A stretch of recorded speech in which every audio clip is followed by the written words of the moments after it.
Hello friends, स्वागत है आपका अपने यूट्यूब चैनल वंदना क्लासेस में। आज दिनांक 22 जनवरी 2023 से करंट अफेयर के जितने भी क्वेश्चन बने हैं उन सभी क्वेश्चन को हम अपनी इस क्लास में लिया है। क्लास को स्टार्ट करने से पहले हमने जो भी प्रीवियस क्लासेस ली हैं उन सभी के जो भी क्वेश्चन रहे हैं, पॉइंट रहे हैं, महत्वपूर्ण बिंदु रहे हैं, उन सभी क्वेश्चन को हम अपनी इस क्लास में देखेंगे। एक बार 10 लाइन में उसको कवर करेंगे और अपनी क्लास को आगे बढ़ाएंगे, क्लास को आगे करेंगे। तो इसका पॉइंट फर्स्ट है, अंतर्राष्ट्रीय पर्यटन मेला फितूर की शुरुआत मैड्रिड में हुई है। मैड्रिड स्पेन की राजधानी है और यहाँ पर इसको संपन्न हुआ है। सेकंड पॉइंट है, भारत व बांग्लादेश के बीच में डीजल मैत्री पाइपलाइन की शुरुआत हुई है। नेक्स्ट पॉइंट है, केरल राज्य सरकार ने छात्राओं को 60 दिनों की मातृत्व अवकाश की अनुमति दी है। नेक्स्ट पॉइंट है, राष्ट्रीय आपदा प्रतिक्रिया बल NDRF ने अपना 18वां स्थापना दिवस मनाया है। नेक्स्ट पॉइंट है, केरल पूर्ण रूप से डिजिटल बैंकिंग वाला राज्य बना है। राष्ट्रीय स्वास्थ्य प्राधिकरण का CEO प्रवीण शर्मा को चुना गया है। नेशनल हेल्थ अथॉरिटी के CEO चुने गए हैं प्रवीण शर्मा।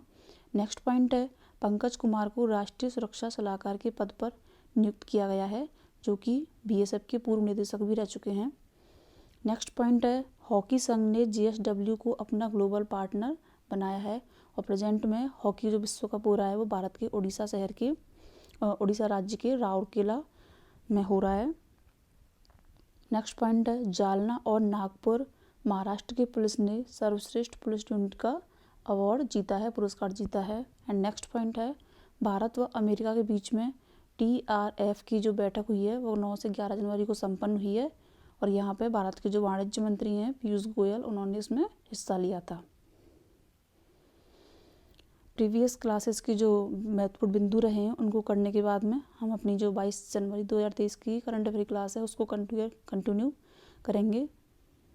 तो इसका क्वेश्चन फर्स्ट है, हाल ही में भारतीय सेना द्वारा किस देश के साथ संयुक्त प्रशिक्षण अभ्यास साइक्लोन फर्स्ट राजस्थान में आयोजित किया जा रहा है?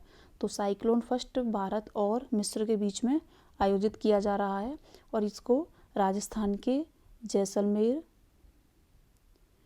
ज़िले में इसको आयोजित किया जा रहा है। यह 14 जनवरी से स्टार्ट हुआ है और 14 दिनों तक राजस्थान में इसको किया जाएगा और यह पहला ऐसा साइक्लोन फर्स्ट अभ्यास है जो कि भारत और मिस्र के बीच में पहली बार हो रहा है। अगर मिस्र की बात करें तो यहाँ पर प्रेजेंट में मिस्र के राष्ट्रपति हो जाएंगे अब्दुल फतेह अल सीसी, जो कि गणतंत्र दिवस समारोह में भारत के चीफ गेस्ट के तौर पर आएंगे। मिस्र की राजधानी हो जाएगी काहिरा। करेंसी की बात करें तो मिस्र पाउंड करेंसी हो जाएगी और मिस्र के गीजा पिरामिड 7 अजूबों में से एक हैं। मिस्र नील नदी के किनारे पर बसा हुआ है। ये तो कुछ रहे फैक्ट मिस्र के बारे में। सेकंड जो है, जापान और भारत के बीच में धर्मगोर्जियन संयुक्त सैन्याभ्यास होता है। ईरान SCO का अभी 9वां सदस्य बना है, 9वां देश है जो कि SCO में शामिल हुआ है, शंघाई सहयोग संगठन, और भारत 2023 में शंघाई सहयोग संगठन की अध्यक्षता करेगा।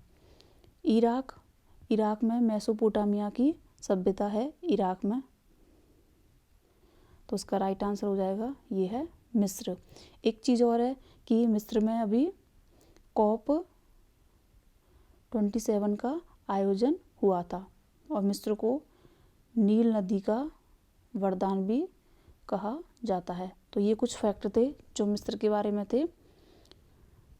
क्वेश्चन सेकंड है, हाल ही में टाटा बोइंग एयरोस्पेस ने पहली बार भारतीय सेना के लिए कौन सा हेलीकॉप्टर डिलीवर किया है? तो टाटा बोइंग एयरोस्पेस की बात करते हैं तो बोइंग कंपनी USA की है एंड टाटा कंपनी भारत की कंपनी है। दोनों ने 2015 में टाटा बोइंग एयरोस्पेस कंपनी को अब नाम आपस में कंबाइंड किया और अब यह प्रेजेंट में फ्यूजलेस जो हेलीकॉप्टर होते हैं उनको जारी करती है, उनको बनाती है। तो इन्होंने अब जो टाटा बोइंग एरोस्पेस है उसने भारतीय सेना के लिए AAH-64 अपाचे जो हेलीकॉप्टर है उसको डिलीवर किया है। तो उसका राइट आंसर हो जाएगा टाटा बोइंग एरोस्पेस कंपनी के द्वारा भारतीय सेना को AH-64 अपाचे हेलीकॉप्टर को डिलीवर कर दिया गया है। नेक्स्ट क्वेश्चन है, क्वेश्चन नंबर 3 क्वेश्चन है, हाल ही में नारी शक्ति का प्रदर्शन झांकी किसके द्वारा प्रदर्शित की जाएगी?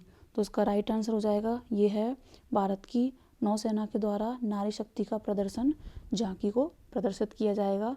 और इसकी जो थीम रही है वह है आत्मनिर्भर भारत और नारी शक्ति। झांकी का जो मुख्य भाग है वह मेक इन इंडिया पहल से शुरुआत होगी और उसके साथ में ही आत्मनिर्भर भारत और नारी शक्ति को दिखाया जाएगा। नौसेना के अध्यक्ष हो जाएंगे यहाँ पर R Hari Kumar, admiral R Hari Kumar नौसेना अध्यक्ष हो जाएंगे। तो ये कुछ फैक्ट थे जो हमारी नौसेना के बारे में थे और उनका 26 जनवरी को गणतंत्र दिवस समारोह के रूप में पहली बार नौसेना की झांकी प्रदर्शित की जाएगी। क्वेश्चन नंबर 4 है, Vedanta Cairn oil and gas के प्रमुख CEO कौन बने हैं? वेदांता की बात करें तो Vedanta limited plus Cairn oil जो कि है ये दोनों ही आपस में इनका विलय होकर 11 अप्रैल 2017 को इनका विलय हुआ था और ये एक कंपनी बन गए Vedanta Cairn oil and gas. तो इनके CEO अभी बने हैं निक वॉकर। और केयर्न जो ऑयल एंड गैस कंपनी है भारत की सबसे बड़ी निजी कच्चा तेल उत्पादक करने की कंपनी है जिसके CEO हैं निक वॉकर। रवि कुमार की बात करें तो कॉग्निजेंट कंपनी के CEO हैं रवि कुमार और माइक्रोसॉफ्ट कंपनी के CEO हैं सत्या नडेला। क्वेश्चन नंबर 5 है, हाल ही में भारत का सबसे मजबूत ब्रांड कौन सा बना है? तो उसका राइट आंसर हो जाए भारत का सबसे मजबूत ब्रांड बना है जियो जो कि दूरसंचार सेवा प्रदाता कंपनी है रिलायंस जियो की, जिसके की संस्थापक हैं CEO हैं चेयरमैन हैं मुकेश अंबानी।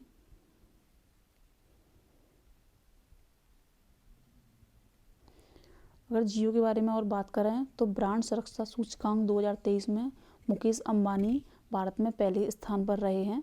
वैश्विक स्तर पर इनका दूसरा स्थान रहा है। ब्रांड सूचकांक में जियो की बात करें कि भारत में सबसे मजबूत ब्रांड की बात करें तो जियो का 9वीं रैंक रही है वैश्विक रूप में। गूगल प्लस कोला, गूगल के CEO हो जाएंगे सुंदर पिचाई एंड कोला के हो जाएंगे जेम्स क्विंसी, कोला के CEO हो जाएंगे। दुनिया की सबसे मूल्यवान कंपनी की अगर बात करते हैं तो यहाँ की मूल्यवान कंपनियों में भारत की अंडर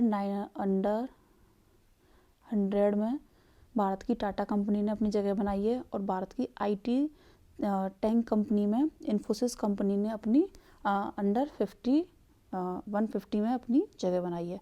तो ये कुछ जो महत्वपूर्ण कंपनियां थी और जिन्होंने वैश्विक स्तर पर और अपने नेशनल स्तर पर भारत स्तर पर अपनी कंपनियों में जो जगह बनाई है उनके कुछ नमूने थे। क्वेश्चन नंबर 6 है, हाल ही में न्यूजीलैंड के नए प्रधानमंत्री कौन बनेंगे? तो इसका राइट आंसर हो जाएगा ये है क्रिस हिप्किंस से पहले जैसिंडा अर्डन जिनका की कार्यकाल अभी फरवरी में समाप्त होगा और इन्होंने अपने इस्तीफे की जो कि घोषणा की है कि वो अपना इस्तीफा देंगे, अपने पहले ही उनकी जगह लेंगे क्रिस हिप्किंस। और जैसिंडा अर्डन दुनिया की पहली ऐसी महिला हैं जिन्हों की 37 साल की सबसे कम उम्र की प्रधानमंत्री बनी हैं और जो कि अभी अपना इस्तीफा देंगी। गुयेन जुयान वियतनाम के राष्ट्रपति हैं जो कि 2015 से 2018 के बीच में प्रधानमंत्री भी रहे हैं वियतनाम के और जो अभी राष्ट्रपति के पद पर से इस्तीफा देंगे।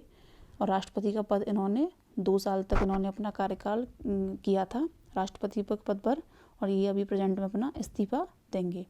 क्वेश्चन नंबर 7 है, आदिवासियों को बुनियादी दस्तावेज प्रदान करने वाला देश का पहला जिला कौन सा बना है?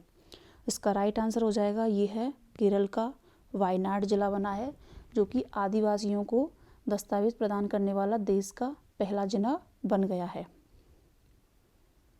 हजीरा की बात करें तो हजीरा गुजरात का एक ज़िला है।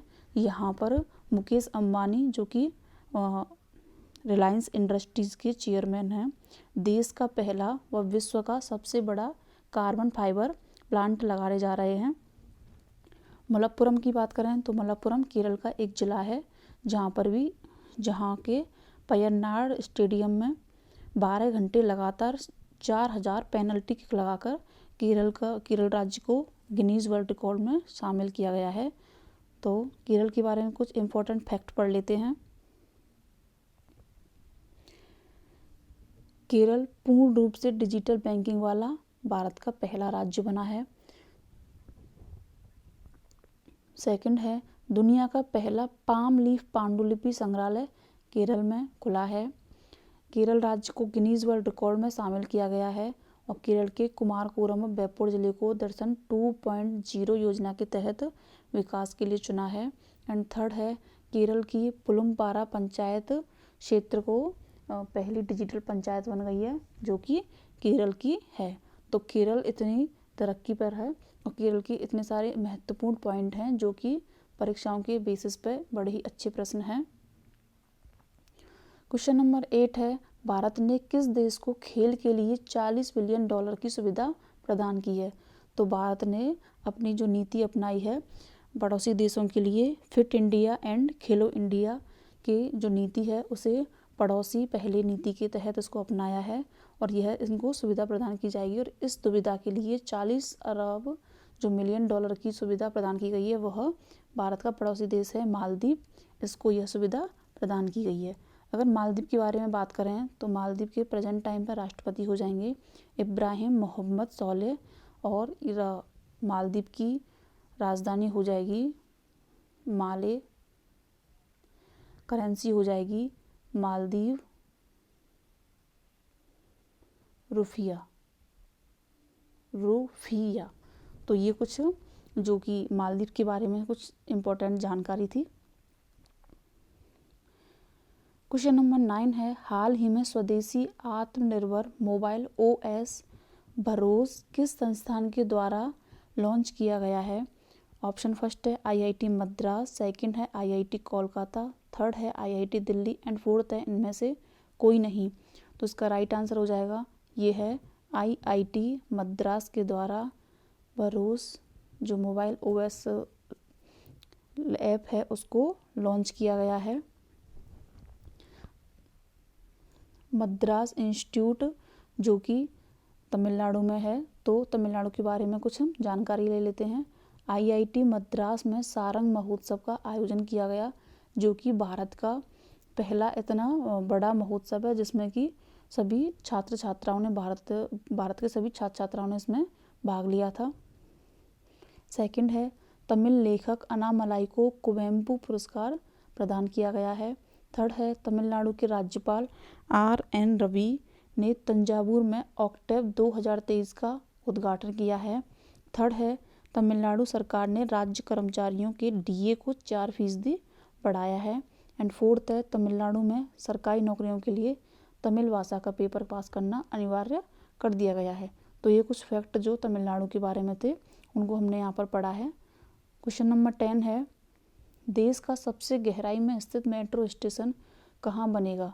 तो उसका राइट आंसर हो जाएगा इसको पुणे में बनाया जाएगा, जो कि भारत का ऐसा पहला ट्रेन होगा जिसको कि सबसे ज़्यादा गहराई में बनाया जाएगा और इसकी कुल लंबाई हो जाएगी 33.30 मीटर के अकॉर्डिंग कुछ इसकी गहराई हो जाएगी।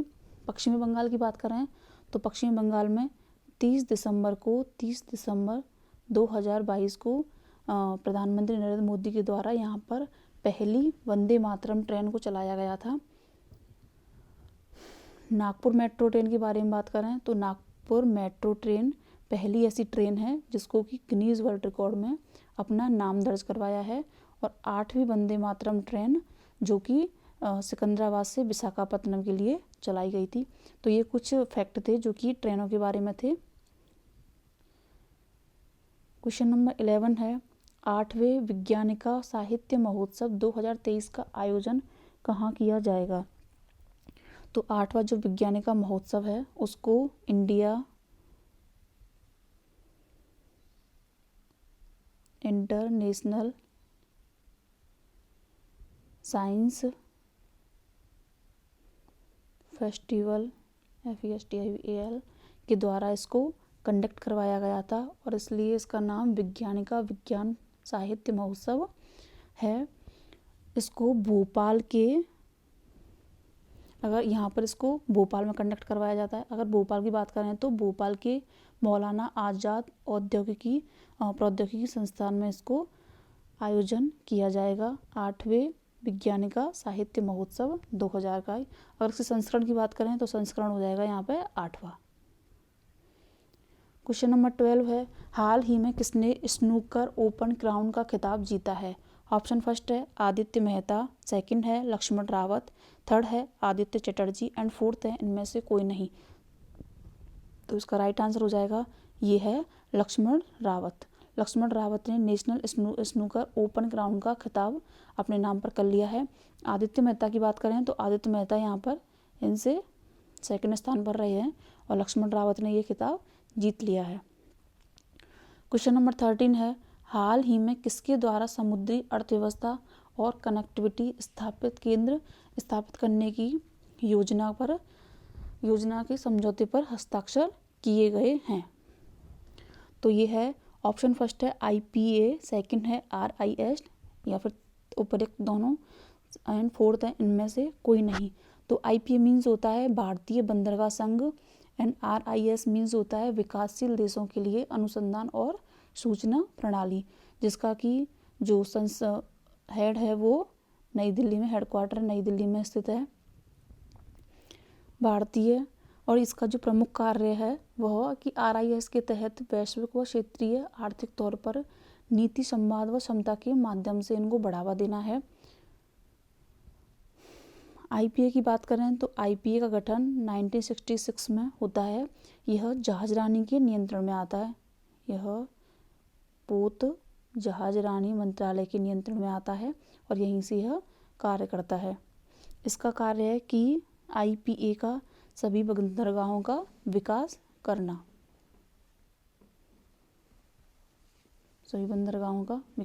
इसका प्रमुख कार्य है। और समुद्री अर्थव्यवस्था और कनेक्टिविटी केंद्र स्थापित करने के लिए IPA प्लस RIS दोनों ने ही इस पर हस्ताक्षर किए हैं। भारतीय बंदरगाह ने भी और विकासशील देशों के लिए अनुसंधान और सूचना प्रणाली ने भी, इन दोनों ने भी इस पर हस्ताक्षर किए हैं।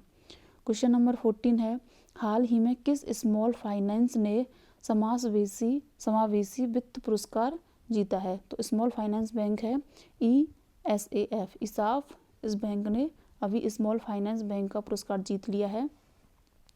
इसकी बात करें तो इसका हेडक्वार्टर हो जाएगा त्रिशूर, जो कि केरल में स्थित है। स्थापना होती है 10 मार्च 2017 को। इसके अध्यक्ष हो जाएंगे PR रवि मोहन एंड इसके MD एंड CEO हो जाएंगे K पॉल थॉमस। ये इसके CEO हो जाएंगे। TMB की बात करें तो तमिलनाडु मर्केंटाइल बैंक है, जो कि लघु वित्त बैंक है और इसने सर्वश्रेष्ठ लघु वित्त बैंक का अवार्ड जीता है। क्वेश्चन नंबर 15 है, हाल ही में नौसेना में कौन सी पनडुब्बी शामिल की जाएगी? तो इसमें वागीर पनडुब्बी को कलवारी श्रेणी की 5वीं पनडुब्बी के तौर पर शामिल किया जाएगा और इसे फ्रांस के सहयोग से इसे शामिल किया जा रहा है। IANS खंडेरी की बात करते हैं तो यह जो पनडुब्बी है वह सबसे एडवांस टेक्नोलॉजी की पनडुब्बी है, जो कि 45 दिन तक पानी में रह सकती है और 12,000 किलोमीटर का रास्ता भी तय कर सकती है। IANS सल्की की बात करें तो यह भारत में निर्मित पहली पनडुब्बी है। तो प्रश्नों की श्रृंखला को यहीं पर समाप्त करते हैं। अगर आपको वीडियो अच्छी लगी हो, हेल्पफुल लगी हो तो उसको लाइक करें, शेयर करें एंड सब्सक्राइब करें। Thank you.